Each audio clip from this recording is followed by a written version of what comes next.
യേശുക്രിസ്തു നീതിയെ പൂർത്തിയാക്കുമ്പോൾ നമ്മൾ എവിടെയായിരുന്നു? ഇതൊരു വലിയ കോൺട്രവേഴ്സ്യൽ ഭാഗമാണ്. യേശുക്രിസ്തു മരിക്കുമ്പോൾ ഞാൻ അവൻ്റെ കൂടെ മരിച്ചു, പുനരുത്ഥാനം ചെയ്തപ്പോൾ ഞാൻ അവൻ്റെ കൂടെ പുനരുത്ഥാനം ചെയ്തു. എന്നാൽ യേശുക്രിസ്തു എനിക്ക് വേണ്ടി അനുസരണം തികയ്ക്കുമ്പോൾ ഞാൻ എവിടെയായിരുന്നു? പിതാവിനെ അനുസരിക്കുമ്പോൾ, ഈ ലോകത്ത് 3.5 വർഷക്കാലം ജീവിക്കുമ്പോൾ ഞാൻ എവിടെയായിരുന്നു?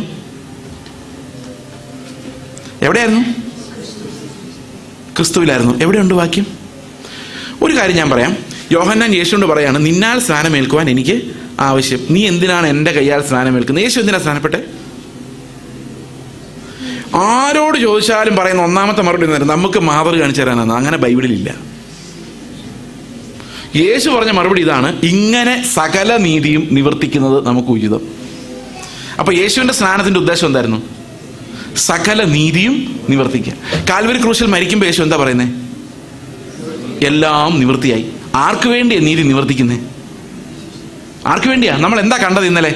ജഡത്താലുള്ള ബലഹീന നിമിത്തം ന്യായപ്രമാണത്തിന് എന്നിൽ നിറവേറാൻ കഴിയുന്നില്ല. എന്നിൽ നിറവേറാൻ കഴിയാത്ത ന്യായപ്രമാണത്തെ നീക്കുവാനല്ല, നിവർത്തിക്കുവാൻ ഒരാൾ വന്നിട്ടുണ്ട്. വേറൊരാളെ കൊണ്ടും എന്ത് കഴിഞ്ഞിട്ടില്ല? ഈ ന്യായപ്രമാണത്തെ നിവർത്തിക്കാൻ കഴിഞ്ഞിട്ടില്ല. അപ്പം ഈ സ്നാനമേൽക്കുമ്പോൾ കർത്താവ് എന്താ ചെയ്യുന്നത്? എന്നെ പോലെ ആയി എൻ്റെ പകരക്കാരനായി മാറുകയോ ചെയ്യുന്നല്ലേ.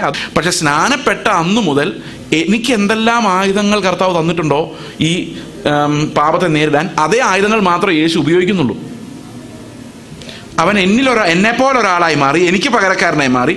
ഞാൻ സ്വീകരിക്കുന്ന പോലെ ആത്മാവിനെ സ്വീകരിച്ചു, ഞാൻ പരീക്ഷിക്കപ്പെടുന്ന പോലെ പരീക്ഷിക്കപ്പെട്ടു, എല്ലാ അർത്ഥത്തിലും പരീക്ഷിക്കപ്പെട്ടു, അല്ലേ? അവസാനം നിവൃത്തിയാക്കി. ക്രൂശിൽ പറഞ്ഞു എല്ലാം നിവൃത്തിയായി. ഈ വലിയൊരു യാത്ര നടക്കുമ്പോൾ എൻ്റെ നീതിയാണ് നിവർത്തിക്കപ്പെടുന്നത്, യേശുവിൻ്റെ നീതിയല്ല. യേശുവിനൊരു നീതിയുടെ നിവർത്തനത്തിൻ്റെ ആവശ്യമില്ല. ആർക്കാണത് ആവശ്യം? നമുക്കാണ്. അപ്പോൾ യേശുവിൻ്റെ പ്രവൃത്തികൾ മുഴുവൻ, ഒരു പഴയകാലത്ത് ഒരു പാട്ടുണ്ട്, നിന്റെ രക്തവിയർപ്പുകളെ ഞാൻ എങ്ങനെ മറക്കും? രക്തത്തെ മാത്രമല്ല, അധ്വാനത്തെ. യേശുവിൻ്റെ രക്തം നമ്മുടെ സകല പാപവും പോക്കി നമ്മൾ ശുദ്ധീകരിച്ചു. എന്നാൽ അവൻ കഷ്ടത സഹിച്ച് അനുസരണം പഠിച്ച് തികഞ്ഞവനായത് നമുക്ക് എന്തും നൽകി? ആ വിയർപ്പ് നമ്മളെ നീതീകരിക്കുകയും ചെയ്തു. അവൻ്റെ പ്രവൃത്തികളാൽ, അവൻ്റെ പൂർത്തീകരിക്കപ്പെട്ട പ്രവൃത്തികളാൽ, അവൻ നമുക്ക് പകരം ചെയ്ത പ്രവൃത്തികളാൽ നമ്മൾ നീതിമാന്മാർ ആയി മാറി. ഓക്കെ, ഇനി നമുക്കത് എങ്ങനെയാണെന്ന് ആ വാക്യം നമുക്ക് വായിക്കാം. എബ്രായ ലേഖനം 5:7-8-9 വാക്യങ്ങളൊന്ന് വായിക്കാം. എബ്രായ ലേഖനം 5:7-8-9 വായിക്കാം. ക്രിസ്തു തൻ്റെ ഐഹിക ജീവിതകാലത്ത് തന്നെ മരണത്തിൽ നിന്ന് രക്ഷിപ്പാൻ കഴിയുന്നവനോട് ഉറച്ച നിലവിളിയോടും കണ്ണുനീരോടും കൂടെ അപേക്ഷയും അഭയാചനയും കഴിക്കുകയും ഭയഭക്തി നിമിത്തം ഉത്തരം ലഭിക്കുകയും ചെയ്തു, അല്ലെ? പുത്രനെങ്കിലും താൻ അനുഭവിച്ച കഷ്ടങ്ങളാൽ അനുസരണം പഠിച്ച് തികഞ്ഞവനായി തന്നെ അനുസരിക്കുന്ന ഏവർക്കും നിത്യരക്ഷയുടെ കാരണബോധനായി തീർന്നു. ഈ വാക്യം എന്തിനാണ് ഞാനിവിടെ വ്യാഖ്യാനിക്കുന്നത് ചോദിച്ചു കഴിഞ്ഞാൽ, യേശുക്രിസ്തുവിൻ്റെ പരിജ്ഞാനത്തിലേക്ക് തുറക്കാവുന്ന ഏറ്റവും പ്രധാനപ്പെട്ട കീയാണ് ഈ വാക്യം. എന്താണ് യേശുവിൻ്റെ പരിജ്ഞാനം എന്നറിയാനുള്ള വാക്യമാണ് അവിടെ പറഞ്ഞിരിക്കുന്നത്. ഉറച്ച നിലവിളിയോടും കണ്ണുനീരോടും, അല്ലേ? ആരോട് പ്രാർത്ഥിച്ചു? തന്നെ മരണത്തിൽ നിന്ന് രക്ഷിപ്പാൻ കഴിയുന്നവനോട് പ്രാർത്ഥിക്കുകയും നിലവിളിക്കുകയും അപേക്ഷയും അഭയാചനയും കഴിക്കുകയും ഭയഭക്തി നിമിത്തം, പുത്രനായതുകൊണ്ടല്ല, അവൻ കാണിച്ച ഭയവും ഭക്തിയും നിമിത്തം ഉത്തരം ലഭിച്ചു. പിന്നെ ചോദ്യം ഇതാണ്, ഏതു മരണത്തിൽ നിന്നാണ് കർത്താവ് ഇങ്ങനെ ഭയഭക്തിയോടെ നിലവിളിച്ച് രക്ഷപ്പെട്ടത്? ശാരീരിക മരണത്തിൽ നിന്നാണോ? അല്ല, രക്ഷപ്പെട്ടില്ലല്ലോ. യേശു മരണത്തെ സ്വീകരിക്കുമായിരുന്നു. ആ മരണത്തിന് വേണ്ടിയാണ് വന്നതും. ആത്മീക മരണമാണോ? ദൈവം ആത്മാവാകുന്നു. യേശു പൂർണ്ണ ദൈവമായതുകൊണ്ട് അവൻ ഒരിക്കലും ആത്മീക മരണത്തിലൂടെ കടന്നു പോകാൻ സാധിക്കുകയില്ല. പിന്നെ എന്ത് മരണത്തിൽ നിന്നാണ്? ഓക്കെ, നമുക്ക് നോക്കാം എന്ത് മരണത്തിൽ. അടുത്ത വാക്യം വായിക്കണ്ട, നമുക്ക് 7, 8, 9 വാക്യങ്ങളല്ലേ ഇപ്പോൾ വായിച്ചത്. അതിൻ്റെ അർത്ഥം മനസ്സിലാകാൻ വേണ്ടി ഇതിന് മുമ്പുള്ള 6-ാം വാക്യവും ഇതിന് ശേഷമുള്ള 10-ാം വാക്യവും ഒന്ന് വായിച്ചു. അങ്ങനെ മറ്റൊരിടത്ത് നീ മൽക്കീസദേക്കിന്റെ ക്രമപ്രകാരം എന്നേക്കും ഒരു പുരോഹിതനെന്ന് പറയുന്നു. 10-ാം വാക്യം, മൽക്കീസദേക്കിന്റെ ക്രമപ്രകാരമുള്ള മഹാപുരോഹിതൻ എന്ന നാമം ദൈവത്താൽ ലഭിച്ചിരിക്കും. അപ്പോൾ ഒരു കാര്യം അറിയാം, ഈ 7, 8, 9 വാക്യത്തെ പാക്ക് ചെയ്തിരിക്കുന്ന ഒരു സാൻഡ്വിച്ച് പോലെ നിങ്ങൾ കണ്ടാലേ, സാൻഡ്വിച്ച് ഇവിടെ ഇഷ്ടം പോലെ കിട്ടുന്ന സാധനമാണല്ലോ. 6-ാം വാക്യവും 10-ാം വാക്യമാണ് ബ്രെഡ് പീസ്, സെയിമാണ്. മൽക്കിസേദെക്കിന്റെ പൗരോഹിത്യം. 7, 8, 9 വാക്യങ്ങൾ പറയുന്നത് എന്തോ ആ പൗരോഹിത്യം എങ്ങനെ നിർവഹിക്കപ്പെട്ടു. അപ്പൊ യേശുവിന്റെ ആ നിലവിളി ശരിക്കും ഒരു പുരോഹിതന്റെ നിലവിളി ആയിരുന്നോ അല്ലയോ? ആണോ? ആണോ? പുരോഹിതൻ ആർക്ക് വേണ്ടിയാണ് നിലവിളിക്കുന്നത്? ജനത്തിനു വേണ്ടിയും തനിക്ക് വേണ്ടിയോ? അല്ലെ? നമുക്ക് നോക്കാം പുരോഹിതൻ ആർക്ക് വേണ്ടി നിലവിളിക്കുന്നതെന്ന്. ഇതേ അധ്യായത്തിന്റെ മുമ്പ് 4-ാം അധ്യായത്തിന്റെ 14, 15 വാക്യങ്ങൾ വായിക്കാം. ആകയാൽ ദൈവപുത്രനായ യേശു എന്ന ആകാശത്തിൽ കൂടി കടന്നുപോയൊരു മഹാപുരോഹിതൻ. അപ്പൊ ഒരു കാര്യം നമുക്കറിയാം, ഈ എബ്രായ ലേഖനം മുഴുവന്റെയും പ്രതിപാദ്യമാണ് യേശുവിന്റെ മഹാപൗരോഹിത്യം. 4-ാം അധ്യായത്തിൽ അത് തന്നെ പറയുന്നത്, ആകാശത്തിൽ കൂടി കടന്നുപോയൊരു മഹാപുരോഹിതൻ നമുക്കുള്ളത് കൊണ്ട് നാം നമ്മുടെ സ്വീകാരം മുറുകെ പിടിക്കുക. അടുത്ത വാക്യം, നമുക്കുള്ള മഹാപുരോഹിതൻ നമ്മുടെ ബലഹീനതകളിൽ നമ്മോട് സഹതാപം കാണിപ്പാൻ കഴിയാത്തവനല്ല, പാപമൊഴികെ സർവത്തിലും നമുക്ക് തുല്യമായി പരീക്ഷിക്കപ്പെട്ടവൻ എത്രയാകുന്നു. അപ്പൊ ഈ വാക്യം പല ട്രാൻസ്ലേഷൻസിലും he was tested in every way that we were tested yet he did not sin എന്നാണ് പല ട്രാൻസ്ലേഷൻസിലും പണ്ട് എഴുതി പോന്നിരുന്നത്. എനിക്കൊന്ന് NIV-യിലൊക്കെ അങ്ങനെയാണ് എഴുതിയിരിക്കുന്നത്. പക്ഷെ യഥാർത്ഥത്തിൽ അത് അങ്ങനെയല്ല. yet he was without sin എന്നാണ്. അതാണ് ഒറിജിനൽ ലിറ്ററൽ ട്രാൻസ്ലേഷൻ. അതായത് അവൻ എല്ലാ അർത്ഥത്തിലും പരീക്ഷിച്ചു, പക്ഷെ അവനിൽ ഒരു പാപചിന്തയും കണ്ടില്ല. അവന്റെ ഉള്ളിലും ഒരു പാപചിന്തയും ഉണ്ടായിരുന്നില്ല. He was pure in spite of all those temptations. അവൻ പാപം ചെയ്തില്ലെന്ന് മാത്രമല്ല, പാപം ചെയ്യുക എന്ന് പറഞ്ഞാൽ സൊള്ളി അറ്റ് ദ പ്രവൃത്തി ലെവൽ. അല്ലേ? നമുക്കറിയാം പാപം ചെയ്യപ്പെടുന്നത് ശരിക്കും പ്രവൃത്തി തലത്തിലല്ല, പിന്നെ എവിടെയാ? തോട്ട് തലത്തിലാണത് വരുന്നത് ആദ്യം. അല്ലെ? തോട്ട് തലത്തിൽ വരാതെ എന്ത് ചെയ്യാൻ പറ്റില്ല? പ്രവൃത്തി തലത്തിൽ വരാൻ പറ്റില്ല. യേശുവിന് ഒരു പെർഫെക്റ്റ് ശരീരം ഉണ്ടായിരുന്നുകൊണ്ട് നമുക്കൊരു കാര്യം അറിയാം, ശരീരത്തിന്റെ ബലഹീനത നമുക്ക് മാറ്റിവെക്കാം. പക്ഷെ തോട്ട് ആൻഡ് വർക്ക്, ചിന്തയുടെ തലത്തിൽ പാപം വന്നിട്ടേ എന്ത് ചെയ്യാൻ പറ്റുള്ളൂ? ശരീരത്തിന്റെ തലത്തിലേക്ക് വരാൻ പറ്റുള്ളൂ. ഇപ്പൊ ഉദാഹരണത്തിന് പിതാവിന്റെ ഇഷ്ടം ക്രൂശിൽ മരിക്കുക എന്നുള്ളതാണ്. അപ്പൊ യേശു ചിന്തിക്കുകയാണ്, മരിക്കാതെ രക്ഷപ്പെട്ടാലോ? അല്ല, വേണ്ട, മരിച്ചേക്കാം എന്നൊരു, മരിക്കാതെ രക്ഷപ്പെട്ടാലോ എന്നൊരു സൂത്രചിന്ത യേശുവിൻ്റെ ഉള്ളിൽ ഉണ്ടായോ? ഉണ്ടായോ? ഇല്ലയോ? ഉണ്ടായെങ്കിൽ ആ സമയത്ത് ചിന്തയിൽ യേശു പാപം ചെയ്തിട്ടുണ്ട്. അവിടെയാണ് പ്രശ്നം. അതായത് ഫിസിക്കലി യേശുവിന് എന്തും ചെയ്യാൻ സാധിക്കുമായിരുന്നു. അപ്പമാക്കി മാറ്റാൻ പറ്റുമായിരുന്നു, അല്ലേ? മതിലെടുത്ത് ചാടാൻ പറ്റുമായിരുന്നു. അതുപോലെ എന്തും ഗോപുരത്തിന്റെ മുകളിൽ ചാടാൻ പറ്റുമായിരുന്നു, ചെയ്യാൻ പറ്റുമായിരുന്നു. പക്ഷേ ആ മോറലി ഇൻവേർഡ്ലി ആ തോട്ട്, ഞാൻ ചാടിയേക്കാം, ചാടി നോക്കിയാലോ, ആ തോട്ട് ഉണ്ടാകാൻ പറ്റത്തില്ല. അത് ഉണ്ടാകാൻ പറ്റത്തില്ലാത്തതുകൊണ്ടാണ് പിശാചിന് എപ്പോഴും വെളിയിൽ നിന്ന് പരീക്ഷിക്കേണ്ടി വരുന്നത്. നമുക്ക് ആ തോട്ട് ഉണ്ടാക്കാൻ ഒരു പാടും ഇല്ലാത്തതുകൊണ്ടാണ് പിശാച് നമ്മുടെ അടുത്ത് വരേണ്ട കാര്യമില്ലാത്തത്. അത് പറയാതെ തന്നെ നമ്മളുടെ ഉള്ളിൽ ഇങ്ങനെ ഉണ്ടായിക്കൊണ്ടിരിക്കും. പക്ഷെ യേശു അങ്ങനെ ആയിരുന്നില്ല. പക്ഷെ അവൻ അനുഭവിച്ച ഓരോ പരീക്ഷണവും നമ്മൾ അനുഭവിക്കുന്നതിൻ്റെ പല മടങ്ങ് ഹെവി ആയിട്ടാണ് അനുഭവിക്കുന്നത്. അതായത് മരണമാണ് എപ്പോഴും. അതുകൊണ്ട് എബ്രായ ലേഖനത്തിൽ പറയുന്നത്, പ്രാണത്യാഗത്തോളം പാപത്തെ എതിർത്തുന്നവരാരും ഇല്ലെന്നാണ്. അത് യേശു ക്രിസ്തുവിനെ കുറിച്ച് പറയുന്ന കാര്യമാണ്. നിങ്ങൾ ക്രിസ്തുവിനെ നോക്കൂ എന്ന് പറഞ്ഞ ആ ഭാഗത്ത് അതിന്റെ ശേഷം പറഞ്ഞിരിക്കുന്ന കാര്യമാണ്, മരണത്തോളം പാപത്തെ എതിർത്ത് നിന്നിട്ടില്ല ആരും എന്ന്. നിങ്ങളാരും, അതാരും മാത്രം ചെയ്തിട്ടുള്ളൂ. അപ്പം ആ കല്ലുകൾ അപ്പമാക്കി മാറ്റാൻ പറയുമ്പം യേശു മരണത്തെ അതിജീവിക്കുകയാണ്. 40 ദിവസത്തെ കഠിനമായ ഉപവാസത്തിന് ശേഷം ലാസ്റ്റ് മോമെന്റിൽ മരണം വരാമെന്ന് പറഞ്ഞുകൊണ്ടാണ് പിശാച് വരുന്നത്. നീ ദൈവത്തിന്റെ പുത്രനല്ലേ, നീ ഇത് മാറ്റി കഴിച്ചു നോക്ക് എന്ന് പറയുമ്പം ദൈവത്വം പ്രയോഗിക്കാൻ അവനോട് പറയുന്നത്. Use your divinity and escape. കാരണം ദൈവത്തിന്റെ മകനാണല്ലോ. ഒരു മോറൽ സിൻ ചെയ്യാനല്ല അവിടെ പ്രലോഭിപ്പിക്കുന്നത്, ദൈവത്വം പ്രയോഗിക്കാൻ. അപ്പൊ കർത്താവ് അവിടെ റെസിസ്റ്റ് ചെയ്യുന്ന പാപം എന്താണെന്ന് വെച്ച് കഴിഞ്ഞാൽ, എനിക്ക് പകരക്കാരനാകാൻ വേണ്ടി കർത്താവ് പറയാണ്, ചേസിന് അവൈലബിൾ അല്ലാത്ത ഒരു റിസോഴ്സും ഞാൻ ഉപയോഗിക്കുന്നില്ല. കാരണം അവനും ഇതേ പരീക്ഷ നേടുമ്പോൾ ജയിക്കണമെങ്കിൽ, ഞാൻ അവനൊരു ഉദാഹരണവും പകരക്കാരനുമായി മാറണമെങ്കിൽ അവനില്ലാത്ത ഒരു റിസോഴ്സും ഞാൻ ഈ കാര്യത്തിൽ ഉപയോഗിക്കാൻ പാടില്ല. അവിടെയാണ് പ്രലോഭനം കർത്താവ് നേരിടുന്നത്. ഫസ്റ്റ് പ്രലോഭനം അതാണ്. It was A test of his sonship. Okay,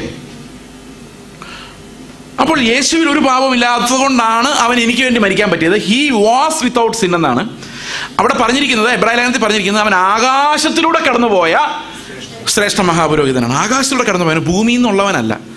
ഇനി അടുത്ത വാക്യം 5:1 വായിച്ചേ. മനുഷ്യരുടെ നിൽക്കുന്ന ഏതു പുരോഹിതനും പാപങ്ങൾക്കായി വഴിപാടും യാഗവും അർപ്പിക്കുവാൻ ദൈവകാര്യത്തിൽ മനുഷ്യർക്ക് വേണ്ടി നിയോഗിക്കപ്പെടുന്നു. അപ്പം മനുഷ്യരുടെ നിൽക്കുന്ന ഏത് പുരോഹിതനും മനുഷ്യർക്ക് വേണ്ടി നിയോഗിക്കപ്പെടുന്നത് അഹരോന്യ പൗരോഹിത്യത്തെയാണ് അവിടെ താരതമ്യം ചെയ്തിരിക്കുന്നത്. അടുത്ത വാക്യം, താനും ബലഹീനത പൂണ്ടവനാകയാൽ അറിവില്ലാത്തവരോടും വഴിതെറ്റിപ്പോയവരോടും സഹതാപം കാണിപ്പാൻ കഴിയുന്നവനുമാണ്. അപ്പം ഒരു മഹാപുരോഹിതൻ ഉണ്ടായിരിക്കേണ്ട ഏറ്റവും വലിയ ക്വാളിറ്റി എന്താ? അറിവില്ലാത്തവരോടും വഴിതെറ്റിപ്പോകുന്നവരോടും. നിങ്ങൾ ഈ മറ്റുള്ളവർക്ക് വേണ്ടിയൊക്കെ പ്രാർത്ഥിക്കുമ്പം അവരുടെ ഈ സഹതാപം ഉണ്ടോ? ഇല്ലെങ്കിൽ പ്രാർത്ഥിക്കണ്ട. കാരണം വേറൊരുത്തിനു വേണ്ടി പ്രാർത്ഥിക്കാൻ ദൈവത്തിന് മുമ്പിൽ നിങ്ങൾ നിൽക്കുമ്പോൾ അവൻ അറിവില്ലല്ലോ, അവൻ വഴിതെറ്റിപ്പോയല്ലോ എന്നുള്ളൊരു വിഷമവും സഹതാപവും ഇല്ലെങ്കിൽ, നിങ്ങൾക്ക് അവൻ്റെ സ്ഥാനത്ത് നിന്നുകൊണ്ട് പ്രാർത്ഥിക്കാൻ പറ്റുന്നില്ലെങ്കിൽ, you are not a high priest. You are not a priest. നമ്മൾ അവൻ നന്നാകട്ടെ എന്നൊരു വാശിയോടെ പ്രാർത്ഥിക്കുന്നവർക്ക് ദൈവത്തിൻ്റെ അടുത്ത് ചെല്ലുന്നില്ല. Every high priest called out from men should have sympathy. ആരോടാ? ഈ വീണു പോകുന്നവരോടുള്ള സിമ്പതി. എന്തുകൊണ്ടാണെന്നറിയോ? അടുത്ത വാക്യം, ബലഹീനത നിമിത്തം. അവിടെ പ്രത്യേകിച്ച് എടുത്തു പറഞ്ഞിരിക്കുന്ന യേശു എന്ന മൽക്കീസദേക്കിന്റെ ക്രമപ്രകാരമുള്ള പുരോഹിതനും മനുഷ്യരുടെ എഴുന്നേൽക്കുന്ന പുരോഹിതനും തമ്മിലുള്ള ഏറ്റവും വലിയ വ്യത്യാസം അവിടെയാണ്. സാമ്യമുണ്ട്, വ്യത്യാസമുണ്ട്. സാമ്യം ഇതാണ്, രണ്ടുപേർക്കും നമ്മോട് സിമ്പതിയുണ്ട്. വ്യത്യാസം ഇതാണ്, ഒരാൾ ആകാശത്തിലൂടെ കടന്നുപോയ ആളും മറ്റത് ബലഹീനതയുള്ള മണ്ണിൽ നിന്നെടുക്കപ്പെട്ട പുരോഹിതന്മാരുമാണ്. അപ്പൊ ബലഹീനതയുള്ള പുരോഹിതൻ എന്താ ചെയ്യുന്നത്? തനിക്ക് വേണ്ടിയും വായിച്ച്, ബലഹീനത കൊണ്ടവനാകയാൽ